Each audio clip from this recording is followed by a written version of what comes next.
Здравейте, уважаеми зрители и слушатели на Радио Фокус. В студиото сме отново с Карлос Насар. Той за пореден път ни уважи и дойде на крака. Здравей, Карлос. Здравей. След поредна световна титла си отново тук. Отново сме дали с рекорди. Коментарът ти след световното първенство? Коментара ми след световното първенство обещахме нещо, свършихме си работата и сме по-щастливи от всякога, тъй като подготовката премина доста трудно, имахме доста трудности по време на нея, тъй като, нали, знаеш, рамената не бяха много добре. Обаче сега ще си говорим в разговора за тези неща. Да. Добре, спомняш ли си, искам да ми кажеш, дали си спомняш първата световна титла и сега и разликата между тях? Спомням си, аз на първата световна титла също имах препятствия. Между другото, аз бях разболял преди първата ми световна титла, тогава свалях и килограми, но трудностите бяха различни отколкото сега. Първата ми световна титла беше голяма радост за мен и може би беше малко притеснение. Аз на първата ми световна титла, аз за първ път излизах на световно за мъже, а за втори път излизам на каквото и да е първенство за мъже. Което беше едно предизвикателство за мен, което трябваше да преборя психическата бариера, тъй като аз тогава бях на 17 години и излизам да се състезавам срещу хора, нали, по на 25-6, 27. И тогава успях. Тогава не победих с голяма разлика, но с достатъчна. И беше голяма радост за мен тогава. А сега тази титла по-трудно ли я постигна от първата? Тази титла я постигнах по-трудно, тъй като имах доста големи проблеми с здравословни, с рамената, имах проблеми с ротацията в ръцете, имах проблеми с издръжливостта, тъй като рамената дълго време не ми бяха позволявали да тренирам. Аз не бях от Европейското първенство до 15 юли, аз въобще не бях дигал щанги, не бях пипал лоста. И също така, освен това, аз в подготовката си не бях дигал повече 180, от 180 изхвърляне и 215 изтласкване. И то ги бях дигал еднократно, а преди това бях изхвърлял 6-7 пъти 170 кг и 6-7 пъти бях изтласкал 210, което беше доста голямо предизвикателство за мен да минавам на по-големи тежести, както и, нали, си показа влияние и на изхвърлянето. Изпуснах 2 опита на над 175 кг. Също така имаше и, нали, наши приятели иранци, там, които правиха някакви неща, се опитваха да саботират. Наш познат Рустами Киянуш. Той пък се състезава за Косово. Той се състезава за Косово, има косовски паспорт, обаче си е иранец, дълги години се състезава за Иран. И това са 3 щангисти с 3 щаба, играят срещу нас. Първо, нали, че аз влязах последен в залата за загрявка, подиума ми беше полят с вода, беше ми мокър подиума. Нарочно направим, иранците бяха на този подиум. Второ, че, нали, може всички да видят как 205 първият му опит на Рустам Изполучлив и след това записа 2 пъти 217 или не запомних, тежести под мен и минаваше да дърпа тяга, не сполучливи опити да прави, само и само да ме бави. Аз, нали, обърнах се към треньора му там и му казах: тежи, бе, комши, не го пускай са. Обаче, нали, те си минават, те си имат план за другото момче, да бутнат малко другото момче, обаче аз толкова много ме разгневиха на изхвърляне, защото те ми правиха такива номера и на изхвърляне. Нали, забавят ме, забързват ме, трябва да излизам на подиума изведнъж, както не съм готов, като пропускат опити и така нататък. И много се бях разгневил. И може би на изтласкване, ако ми бяха потребвали 230 и на 230 ще да изтласквам. Без да съм въобще да съм минал на такива тежести на тренировка. Специално за третия ми опит в изтласкване, когато направих световен рекорд 222 кг, този световен рекорд беше само за да изкъсам главата вече окончателно. Да знаят, че шега не бива с нас, каквото и да правят, няма как да се случат нещата. Този опит беше за чест. И именно затова бях толкова много щастлив. Залата беше пълна с българи. И уникална емоция. Хората, толкова бяха разклатени в публиката, че те се чудиха какво става. Аз съм четвърти на изхвърляне и вече борбата за изтласкването. Всеки трепереше в залата, сълзи в залата. Беше уникална емоция, всеки гордеем се с теб. Викаха, крещяха. Нали, имаше и викаха и срещу, срещу конкуренцията. Беше уникална емоция, наистина такава подкрепа. Това също влияе на подиума. Подкрепата на хората тук в България, които си пускаха телевизора, също влияе на подиума. Подкрепата на хората, които ме посрещнаха на летището, също влияе на подиума. И това нещо, аз съм много благодарен на тия хора, защото е една голяма подкрепа, която ми помогна всъщност и за световната титла. Принципно на световни се биеш с китайци, колумбийци, като цяло южноамериканци, а този път атаката дойде, както и ти каза, от иранци. Знаеш ли, че един вид постигна реванш за България на Мундиала в Норвегия? Преди точно 11 години Иван Марков в категория до 85 кг на световното първенство в Алмати, Казахстан, беше победен точно от Кянош Рустами с 1 кг в двубоя 391, мисля, че на 390. Това знаеш ли го? Това нещо го знам. Гледал съм го състезанието. Иван Марков го познавам лично. Уникален човек, уникален щангист. И точно заради този случай, специално Кянош Рустами няма ме бие никога. Добре. Как ти се видя конкуренцията и защо лидерът по заявка, нали, първоначална заявка, говорим Фарес Елбак, нали, неговото истинското име е Месо Хасуна, не участва. Също не участва Реваз Давитадзе и Кейдомар Валентила, които също бяха от фаворитите. Да, доколкото разбрах Месо Хесона, аз го наричам така, понеже го познавам от преди да отиде за Катар. Да. И той така се казваше преди. И той не участва, доколкото разбрах, защото си някакво разкъсване е получил на бедрения мускул.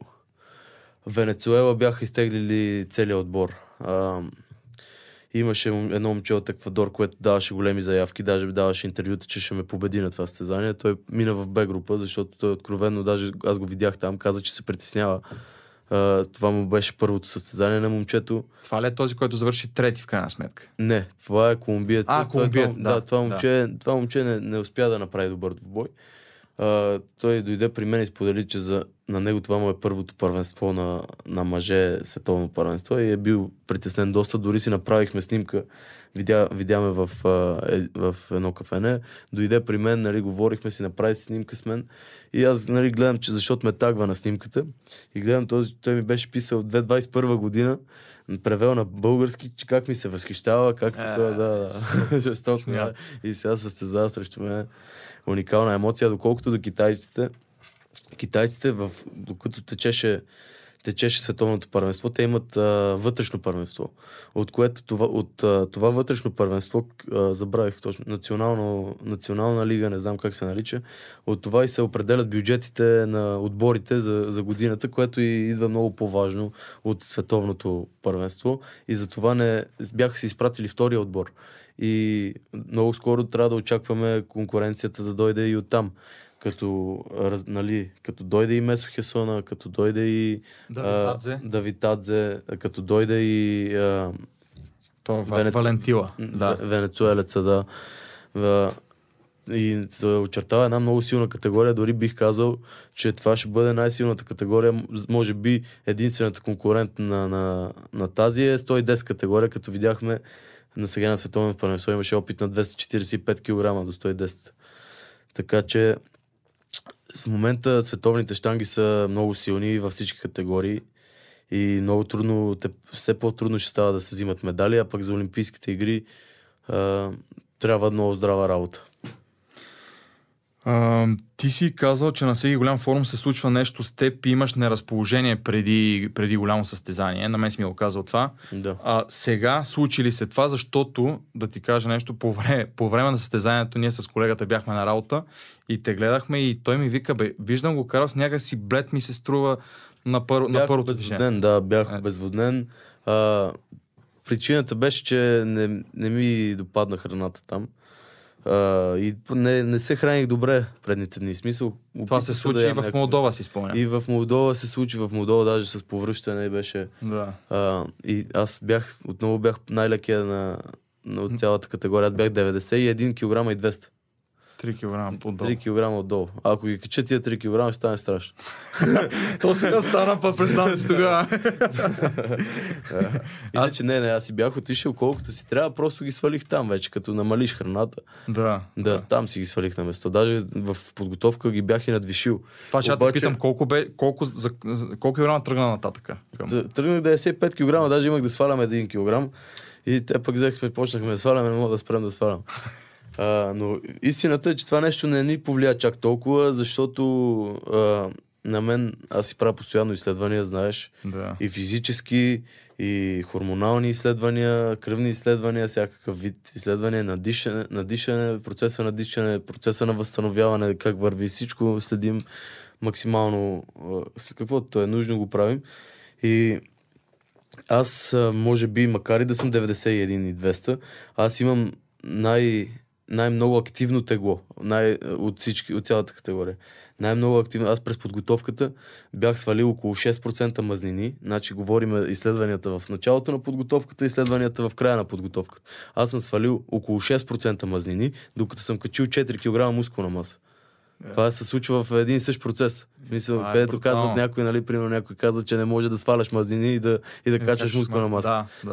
Подготовката беше зловеща, бях наистина много свирепо натрениран и бях готов за тази битка и наистина, особено като ме ядосаха иранците, можех още.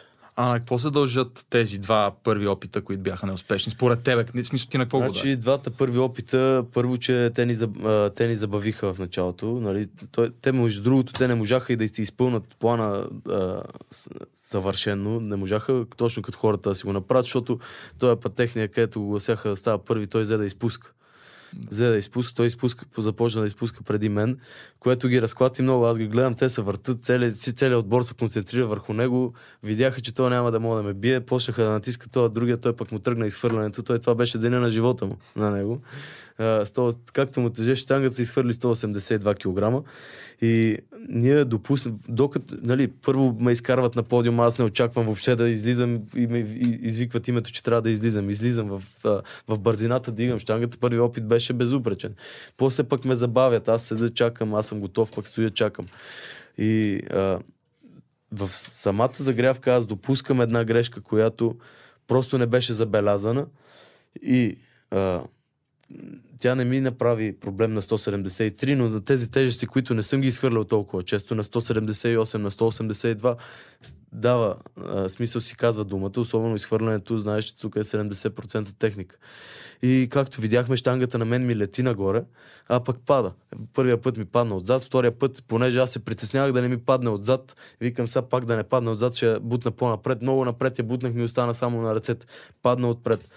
И това нещо ми изигра голяма роля, но пък на изтласкването тук вече се изисква повече груба сила, тук знаеш, нямаме грешка. Аз тогава един колега ми вика, какво се случва сега, след първото движение, вика, той не е много натиса с дигането на тежести, ми вика, Карос, да не вземе нещо. Викам, чакай, сега ги почва на изтласкването. Значи, там е никакъв шанс. В Червен бряг, преди да убиеш зайчето, го пускаш 10 метра, че така е по-вкусен.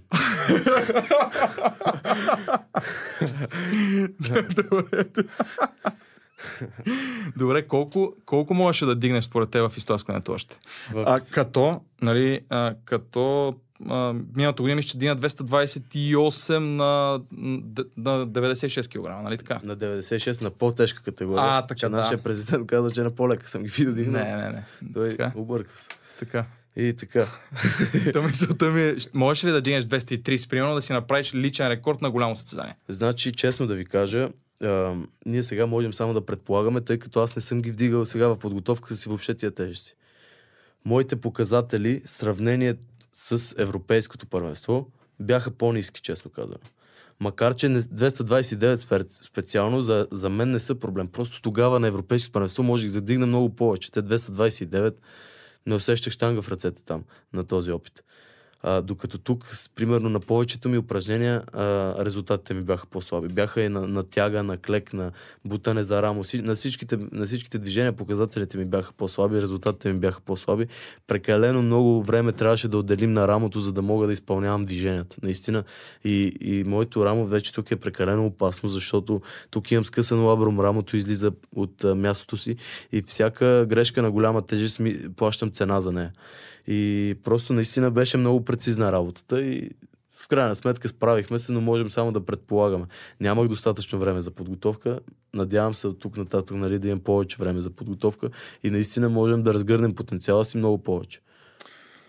Добре, майка ти каза в интервю за Фокус след състезанието в Норвегия, че най-трудният спечелен медал за теб е този от световното 22-а, който беше в изтласкването, защото, нали, преди това се случи трагедията с твоя треньор. Но това сега ли е най-трудно спечелената титла? От всичко? Ами, честно казано, най-трудно спечелената титла, да, това е тя. Добре, разкажи на нашите зрители и слушатели за мръсните номера, освен тези, които ни каза сега, има ли още някакви? Ами... Говориме за състезанието сега в Норвегия. Ами, това, в смисъл, може да се правят такива неща. Могат да те забързват, да те забавят, могат да прескачат през тебе опити. И много лошо е, защото по принцип в вдигането на тежести можеш да участват само по двама играчи от една държава. А тук интересното е, че те са трима, защото единият е с косовски паспорт. И тук играят 3 щаба срещу теб. Значи 3 щаба, те са 3 щаба по 3 човека, това са 9 човека, мислят как да те... Защото той има и смятане. Гледаш и Б група. И смисъл доста е тегаво. И то когато се прави някаква промяна и това, което си го смята до сега не важи. Вече трябва да правиш нови сметки и примерно, ако както аз вече почнах да изпускам на изхвърляне, трябва да се концентрираш и върху мен. И сложно е, много е сложно, като се случват такива неща. Интересно ми е, след състезанието имаше ли извинения, нещо или поздравления от иранците? Ами, единият иранец ми е много сърдит. Да, кой от тях? Рустами или не? Не, Рустами се е примирил вече. Не, той не е лош, между другото, обаче сега те не могат да си направят сметката, че 5 кила кота не мога да изяде 10 кила риба. Иначе не е лош Рустами. Това момче, което изхвърли 182, което направи световен рекорд в изхвърляне, да си прибра медала, си го прибра в джоба. Много сърдит. Иначе и другият. Те, между другото, двама от тях не можаха да вземат медал в двубоя, защото се бяха концентрирали върху мен. Идеално. Да, и така. Поздравиха ме, нали така, обаче са се концентрирали. Това състезание специално беше за да ме свалят от първото място. Аз нямам загуба от Армения 2023 година. Нямам загуба нито една, никъде. И това нещо ги дразни малко или много и ще се опитват по всякакъв начин да ме свалят. И така. Добре, хората, които седим в щангите, видяхме промяна при тебе в техниката на вдигане, която е наложена от Асен Златев, който е вече част от твоя екип. Да. Ти вече го изравни по световни титли. Легенда ти, да. Кажи ни за това, че е интересно. Ами Асен Златев беше наложащото да си променя така техниката, защото предната техника ме контузаше прекалено много, ми биеше в рамената. И с тази техника се чувствам добре. Може би, и това също е една трудност за нас, защото аз в тази подготовка си смених техниката изцяло. И нали, малко неудобно ти е в началото, малко по-несигурен си в опитите си, защото вече натоварваш по друг начин мускулите, трябва повече прецизност, повече концентрация. Аз дигам щанги от 11-12 години. Аз по-голямата си част от кариерата съм дигал по предния начин. Тоест софтуера ми вече е програмиран и сега трябва да го препрограмираме към новата техника, която е много, много сложна. На изхвърлянето направих... Трите си опита бяха различни. Не знам дали забелязахте. Защото изпуснахме една грешка. Ние продължаваме да не виждаме грешката. Видяхме, че щангата ми отива по-назад, колкото трябва. И когато не виждаш грешката и тръгнеш да променяш нещо, и те стават 2 грешки. И вече като промениш още нещо, което не е точната грешка, те стават 3 грешки. И на първи опит дигах с една грешка, но щангата ми беше прекалено лека да я изпусна. На втори опит вече дигам с 2 грешки и изпускам щангата и на трети опит с 3 грешки. И така. Добре. Така, по време на форума в Норвегия имаше много хора, които искаха да се снимат с тебе. Някои се снимаха. И забелязах едно интересно име там. Ешак Ебрахим Ешак, президента на Бахрейнската федерация по вдигане на тежести. Да ни кажеш нещо. Той пуска много снимки, го гледам в социалните мрежи. Имаше ли опит за кражба на Карлос Насар от негова страна? Ами той сега нямаше много време за опит, иначе ние с него се познаваме от, може би от Лас Вегас, когато станах световен шампион за кадети. Те от тогава имат интерес към мен, между другото. Даже с предните президенти зад гърба ми бяха правили преговори да ме дават натам.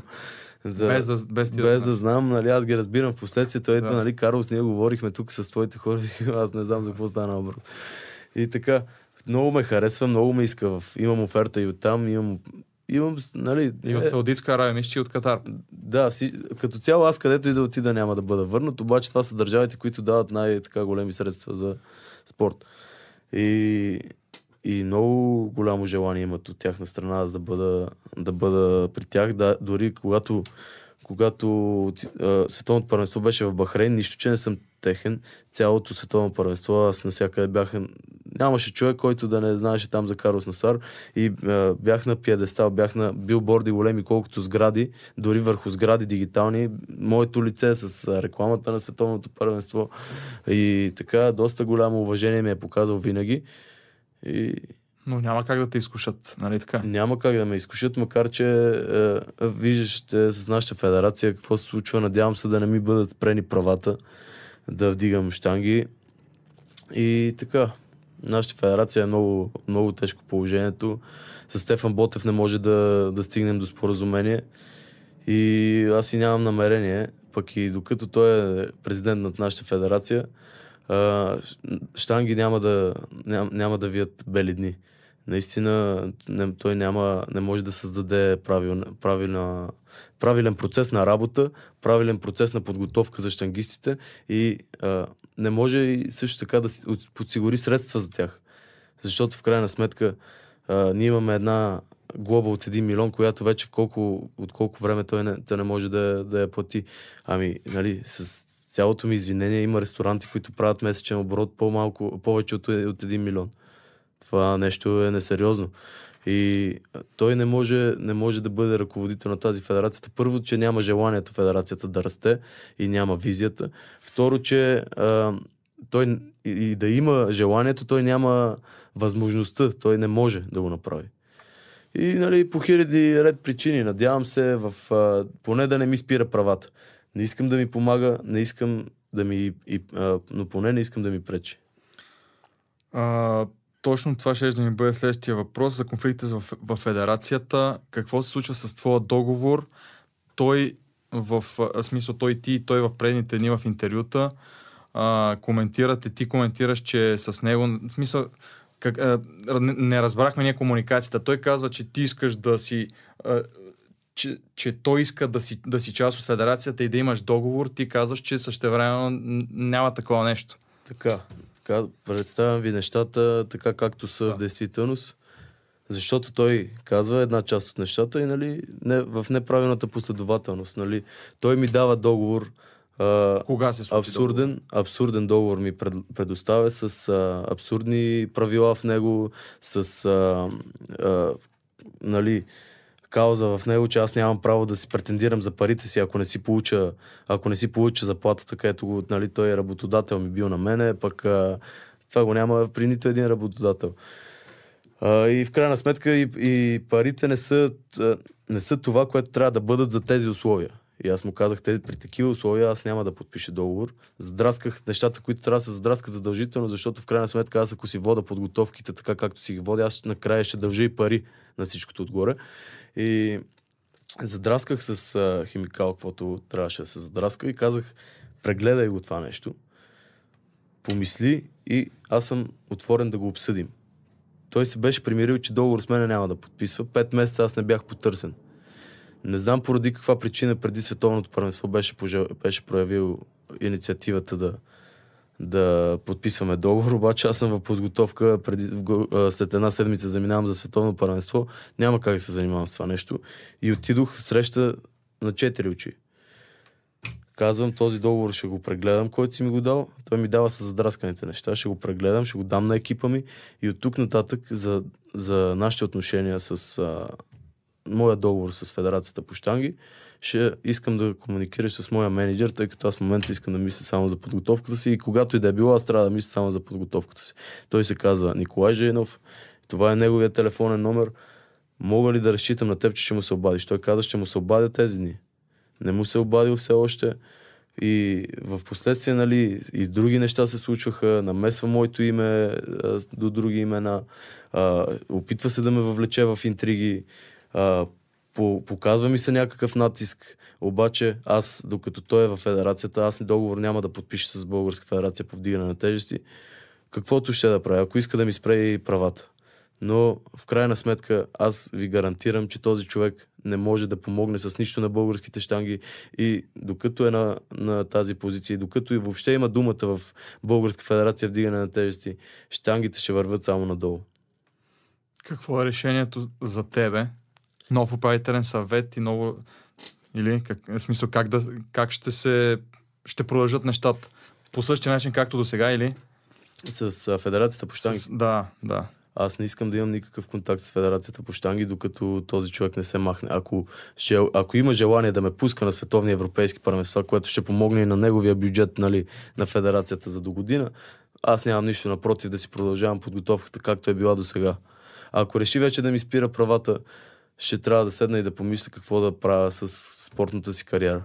Да спре правата на спортист на България. Ами, можеш ли да кажеш какво ще направи човека? По принцип е нещо, което не би си го помислил нормален човек. Да. Той вече си знае, той си има начин на управление и така нататък. Добре, да те върна още малко към световното.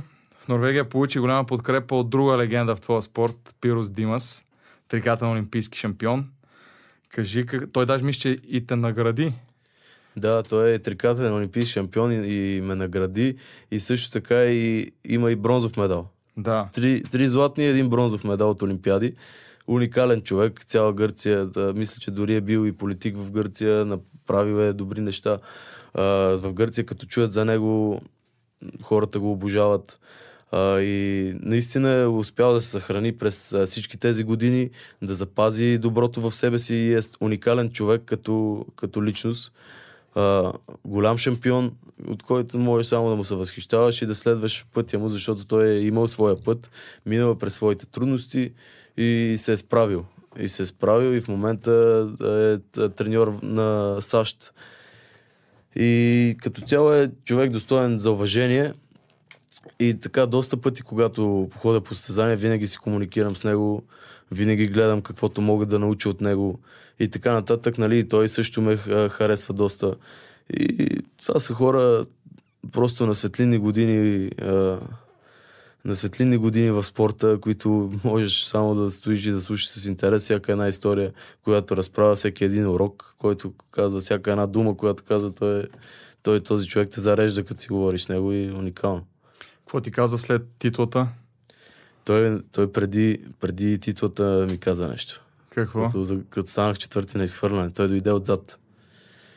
И ми каза, не искам да си притесняваш, викам сега за изхвърляне. Знаеш ли защо? Идва и ми шепне в ухото. Вика, защото ти си най-добрия в света в изтласкването, в clean and jerk, това, нали, на английски clean and jerk. Вика, ти си най-добрия в изтласкването, вика и сега ще разкажеш играта. И аз побеснял там.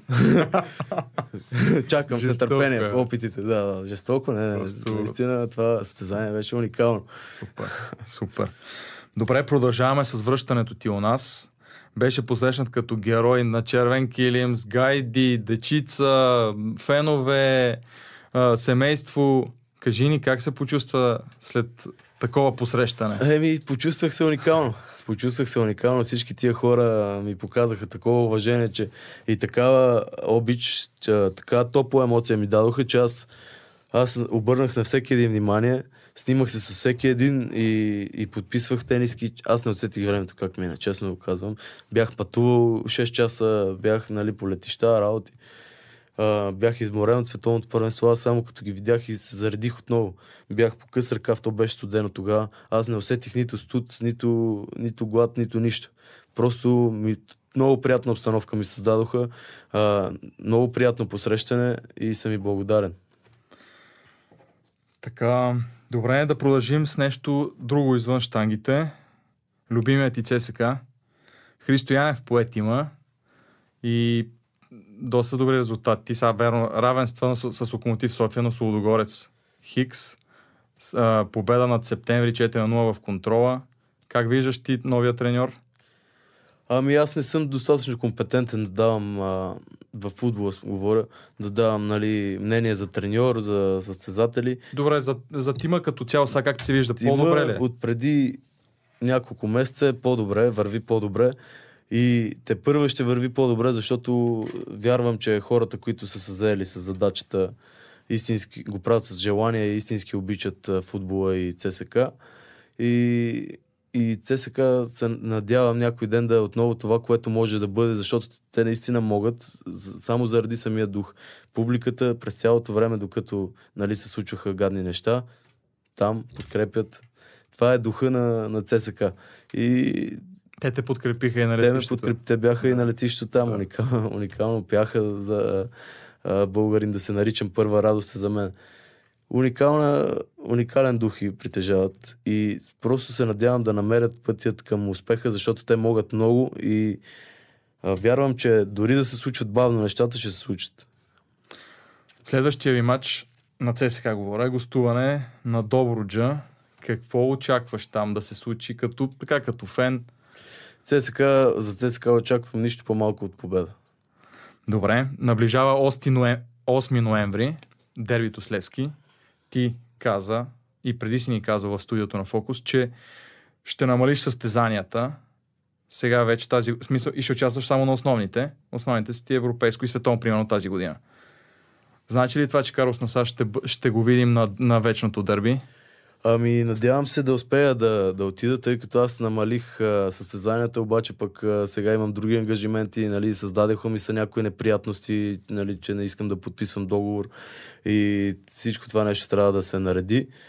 И в крайна сметка аз, ако зависи от мене и имам времето да го направя, със сигурност ще го направя. Това е едно развлечение за мен, аз обичам да ги подкрепям и винаги бих отишъл. Добре, като човек следящ и футбола, как смяташ, че ще завърши вечното дерби на 8 ноември? Дай някаква прогноза. Предния път си спомням, че и мисля, че е позна тогава как ще завърши матч. Ами, нека предположим нещо, примерно 2-1 за ЦСКА. ЦСКА, добре. Какви са шансовете на армейците този сезон? В края на сезона, според теб, на кое място някъде ще в момента са 12-ти? Ами, честно ти казвам, това е една много болна тема и в момента тази година просто ни е една преходна година, не искам да давам и прогнози, не искам да давам нищо, просто ЦСКА е в труден момент беше цялата година, сега каквото и да се случва, не трябва да ги съдим, сменяха са треньори, сменяха са играчи, просто това е една преходна година, която се надявам вече от до година да се случи нещата и нашата година да е следващата. Добре, гледаш ли националите по футбол? Тези по волейбол разбрахме, че ги гледаш, защото ги коментира, че е страхотно представянето на Мондиала. Да, уникални момчета. Но в футбола да кажеш? В футбола... Какво да кажа? В футбола са живи и здрави. То май не е само здравето там. Сега какво да направим? Значи резултатите на другите отбори, които играем срещу тях, аз следа футбол и световния футбол. Те са светлинни години като физически резултати пред нас. Топката се случва на бърз кадан едно и просто ни е много трудно да печелим срещу Испания, примерно, срещу Турция. Турция, примерно, и те сега извадиха някакви добри момчета, имат играч в Реал Мадрид, ако не се лъжа. Точно, да. Имат и Алдъз в Не, че са ги използвали сега срещу нас. Да. Обаче имат правилна работа. Докато... Ти виж, че и Грузия вече са страшилища. Аз Грузия, между другото, и следа от доста време и доста победи, трупат и много хубав футбол правят. Сега надяваме се и ние някой ден да направим и ние хубав футбол. Обаче в футбола той тук е също и отборен спорт. Тук, нали, в дигането на тежести, ако мислиш само за един, тук мислиш за 11 с резервите там. Става много нещо. И тия хора, първо трябва да ги направиш да са добри сами по себе си, сами да са силни, да са бързи, да са издържливи и така нататък, а след това трябва да ги научиш да играят в колективна игра. И нали, вече това таланта, което се ражда с него, с нали, футболно IQ и така нататък, вече да се включи по време на игра, да трупат опит и така нататък. Футбола е много сложно да се прави футбол и нали, аз не съм толкова компетентен, че да давам акъл, но със сигурност, нали, сега не са хубави тия неща, къде се случват с българския футбол и така са. Не искам да съдя никой да правя, те си знаят кой как прави. Добре, получи много подкрепа на Мондиала в Норвегия. Тя се пренесе и в София. Новият човек до теб, волейболистката Александра Костадинова, ти устрои много изненади. Видяхме подкрепата на място на световното. Прочувствам по социалните мрежи, след това и торта тези дни с твоите инициали, с българското знаме. Въобще, нали, страхотни неща. Разкажи ни как се запознахте с нея? Ами, честно казано, съвсем случайно сме се запознали. Аз отидох в един ресторант и я видях, беше на масата срещу мен. И нали, после гледахме се по време на... Нали, тя си беше там с компания, аз бях с компания. И само погледи си фърляхме така. После, нали, открихме се. После, нали, малко дар слово вкарах. но имаше искра още от самото начало. Още в погледите ни се усети, че има искра. Тя наистина е най-милият човек, който познавам. Освен, че е изключително красива, аз мога да кажа, че има едно добро сърце, с което се отличава. И наистина съм много щастлив с избора си и много се радвам, че това е човекът до мен и съм благодарен, че имам възможността да ме подкрепя, да ми помага, да стои до мен и така нататък. Твоите успехи не са ли и заради нейната подкрепа, която... Ами точно така. То когато имаш такъв човек до себе си, който се раздава и виждаш, че се раздава и то го прави по такъв начин, че от желание не го прави, нали, защото трябва или защото нещо. И това те кара да бъдеш по-добър всеки един ден с събуждането още. Добре, през новия сезон обаче тя ще играе в Русия. Ще отиде ли Карлос Насар в Русия? Ами... Тук вече смисъл нещата не стоят точно така и това са въпроси към нея, нали, вече за нейната кариера, когато решите, ако искате, мога да я поканите и така. В смисъл, нали, да не объркам нещо. Добре. Хубаво, много ти благодариме за отделеното време. Пожелавам ти много здраве, успехи, всичко най-хубаво на теб и цялото семейство, да продължаваш да ни радваш всички българи, даже не само българи виждаме. И ти благодарим наистина за това участие в Фокус за пореден път. Удоволствието е мое. Бъдете здрави и ти и твоите зрители. Мерси. Супер.